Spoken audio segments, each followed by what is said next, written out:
Hi.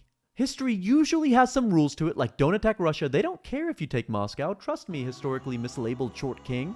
Greenhouse gas emissions will always go up every year, no matter how much we know the end of the world is scheduled for next Tuesday, and empires have to expand slowly and methodically, or they will crumble in an instant. All of these rules are usually true, but you know what they say about rules. They're made to be broken. I'm looking at you, Geneva Convention, and so is Putin. Worrying.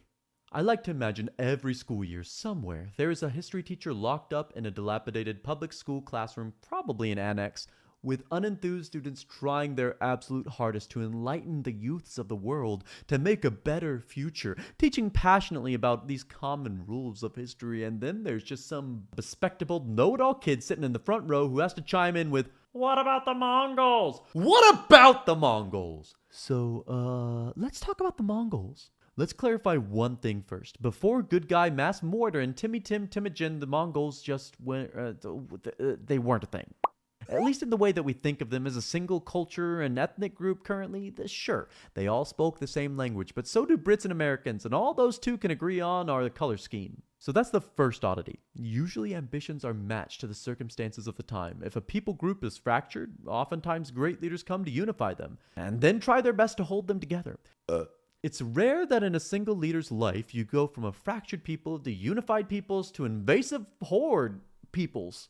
The first big rule of history the Mongols set their sights on breaking is the good old self-destructive, self-reconstructive Middle Kingdom to their south.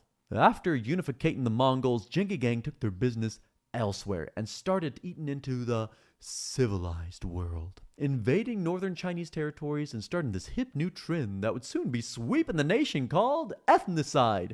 All the kids are doing it. Consume the detergent. This fun new activity that the Mongolian Empire found fascinating and fun was also fully endorsable by climate activists. You see, the thing about having a carbon footprint in the world is that you need to exist to make one. So stop right there. I already know what you're thinking. There were lots of massive bad times for people's lifespan in history, plagues, collapses of civilization, and all those fun things. But the normal culprits are all too short-lived. The big dip and then pretty quick rebound of populations means that forests don't have the time to recover and account for the carbon emissions of lots of decaying corpse friends. The Mongolians, however, were more than just a fad. Because of how widespread and long-lasting their destruction was, it accounted for about 700 million tons of carbon being removed from the atmosphere. That, realistically, gave us about another year on our time frame before we turn our planet into the inside of a microwave.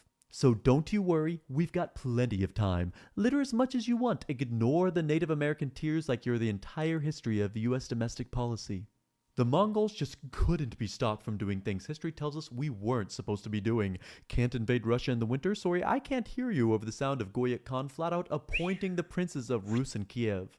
Massive expansionists like Napoleon and Alexander have quick crumbling empires, while Kublai Khan, the fifth great Khan and grandson of Genghis Boy, is emperor of China now, conquering the Song and becoming the first non-Han Chinese emperor in history. Mongolians don't play by your rules. They just out here playing horse like Michael Jordan.